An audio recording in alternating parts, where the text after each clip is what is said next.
بنت سعید لاہور سے پوچھتی ہیں کہ دعائے جمیلہ پڑھنا جائز ہے یا جائز نہیں ہے۔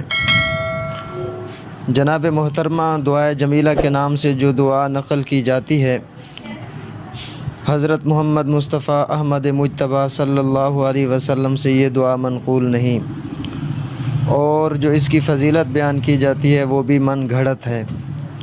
لہٰذا اس کی فضیلت کو سچا ماننا اور اس کے مطابق عمل کرنا غلط ہے۔